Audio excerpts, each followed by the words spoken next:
right, a lot to talk about in this segment. We're going to get to new information about Trump's national security advisor and some of his top officials. As these individuals are being scrutinized, we're learning some stuff about their information that's out there that's pretty wild.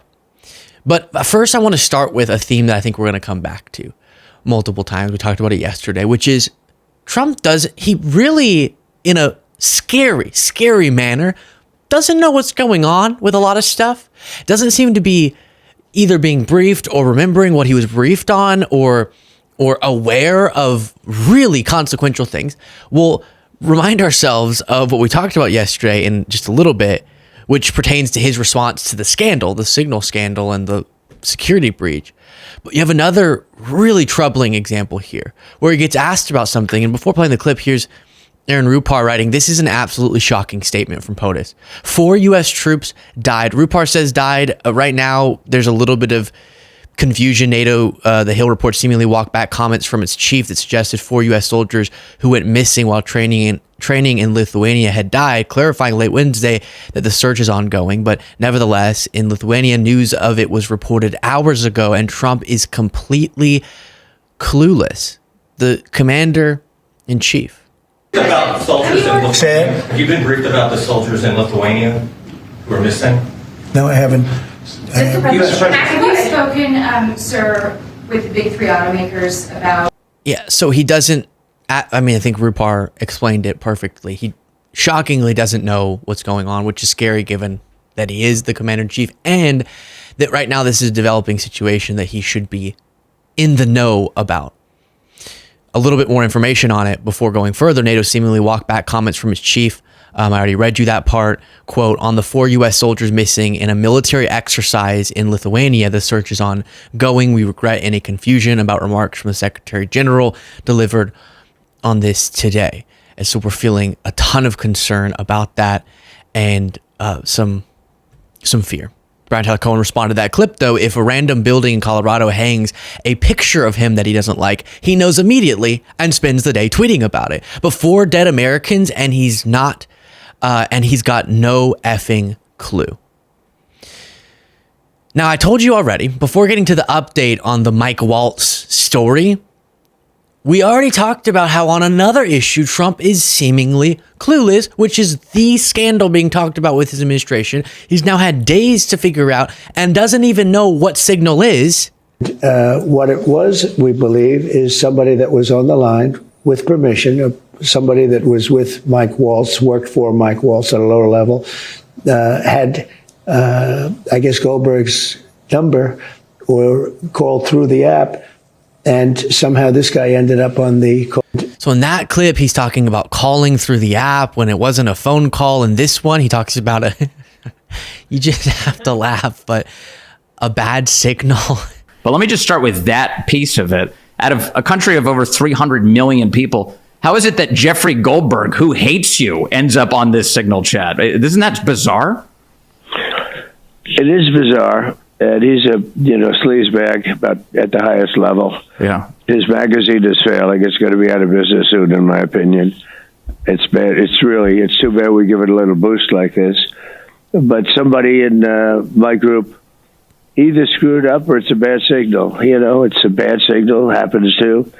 But so he's just utterly and completely clueless, which again should concern us. Given that this is a security breach, the likes of which you rarely see in the U.S. government, and just leaking classified information, journalists, despite them saying that's not what it was, and discussing this in the medium that they were, and he hasn't even taken the time to have someone explain to him what Signal is. What the app that they're even talking about is. He's talking about a phone call. He's talking about a bad signal. But he nevertheless is standing by Mike Waltz. We're starting to get some information as to why Mike Waltz was so panicked in that Laura Ingraham interview. Go ahead, was please. Not classified. Do you think that Mike Waltz made a mistake, and does he need to apologize? No, I don't think he should apologize. I think he's doing his best. It's equipment and technology that... So while calls are growing for Mike Waltz, the national security advisor, to resign over this, Trump is present, standing by Waltz, which, can we all just be honest, doesn't mean much because he doesn't know he doesn't know what the scandal is. So how could he decide to fire Waltz? But this bizarre interview that we discussed where Waltz is talking about Goldberg, the journalist, got sucked into the group chat, and maybe an aide put but it wasn't an aide, but I didn't ever talk to Goldberg, even though there's compelling evidence that he had, and I never had his number, but it was my phone, but I added him. And now we're getting some insight that I'll share with you after reminding you of this interview as to what this whole vibe is about with him. About how this happened. So you don't know what staffer is responsible for this right now? Well, look, a staffer wasn't responsible, and look, I take full responsibility. I built the group. My job is to make sure everything's coordinated. But how did the number? I mean, I don't mean to be pedantic here, but how did the number? Have you ever had somebody's contact that shows their name, and then you have somebody else's number there? I never make those mistakes. Right? You got somebody else's number on someone else's contact. So of course I didn't see this loser in the group. It looked like someone else. Now whether he did it deliberately or it happened in some other technical mean is something we're trying to figure out. So your staffer did not put his contact information. No, but how did it end up in your phone? Well, that's what we're trying. Okay, wait. So this is now I'm just this is in the most twisted way. It's sort of a car wreck entertaining just to watch him squirm. Okay, so a staffer didn't put the number in your phone. Who put it in your phone? And how to get sucked in? Staffer did not put his contact information. But how did it end up in your phone? Well, that's what we're trying to figure out. Okay, but that's a pretty big problem. That is what we've got the best technical minds, right? That's disturbing. And that's where Wait, save the money. Fire the best technical minds. I can figure it out for you. You had him in your phone because you added him, because you do know him, but you don't want MAGA to know that. And you added him to it. Okay, that's all right. Pay whatever you're going to pay these technical experts, the best minds, you can just give to me and I gave you your answer. There we go. Investigation concluded. Best technical minds, right? That's disturbing. And that's where, I'm sure everybody out there has had a contact where it was said one person and then a different phone number. But you've never talked to him before, so how's the number on your phone? I mean, I'm not an expert in any of this, but it's just curious. How's the number on your phone? Well, if you have somebody else's contact and then somehow it gets someone sucked sent in. You that. What is this sucked in business? What do you mean you had someone else's contact and then Goldberg's got sucked into it? Somebody else's contact and then somehow it gets someone sucked sent in. You that it gets contact. Sucked in. Was there someone else supposed to be on the chat that wasn't on the chat that you thought was? So on the chat? person that I thought was on there was never on there. It was this Who guy. was that? What person? Well, I'm not. Look, okay. Laura, I take responsibility. I built the group. Okay. So but look, that's the part that we have to figure. All this is so weird. Every time I watch it, you don't build it's not like a house. I constructed and I built that group chat and I take responsibility for any of the structural issues. No wonder Trump's confused. Mike Waltz is going in trying to save his job and he's just saying a bunch of buzzwords and Trump's going, okay, well, get him off the phone call and you'll be good. Now, there was a piece out of Media, an op-ed that examines why was he so afraid of just saying, yeah, I have Goldberg's number and I accidentally added him. Why was he so afraid of that? Again, it writes, it sure looks like Mike Waltz added Goldberg to the Signal discussion group, though there's a chance that an assistant with access to his phone may have been responsible, despite that being denied there by Waltz. We now cut to Wednesday's Reliable Sources newsletter, in which Brian Stelter reported that when asked if he'd ever met with Waltz, Goldberg declined to comment. Mike Waltz, in a challenging interview with Laura Ingraham last night, repeatedly said he doesn't know Goldberg. I asked Goldberg if that's true, and the editor said he's declining to comment on his history with Waltz. Again, it does not take a massive leap of logic to see that Waltz and Goldberg are refusing to confirm any past interactions because said past communications would, at best, break an off-the-record agreement, or embarrassingly reveal Waltz to be an on-background leaker, or worse, something more nefarious like sharing classified information in a criminal manner. And so, of course, obviously the reason he had it in his phone is not because it got sucked in mysteriously. He walked by Goldberg and just grabbed his number, because he had his number, and that's fine. Even if you don't like him as a journalist or whatever, different journalists have other people's phone numbers, and people in power, they have it, even if it's just a deny store, whatever, they have it, fine. But Waltz keeps going, no, I don't know how his phone got in him. I don't know how his number got in my phone. It's just very suspicious. Best technical minds. Elon's going to have to do something with a rocket and figure it out for me. But it must be because he's afraid that MAGA will draw conclusions that he had been using that number for things they'd be unhappy with, giving information before this to Goldberg about the Trump administration. Whenever we hear about anonymous sources, it could be Waltz, right? So that's probably why he's acting so weird. But you could have come up with a better explanation. And then it gets worse for Waltz.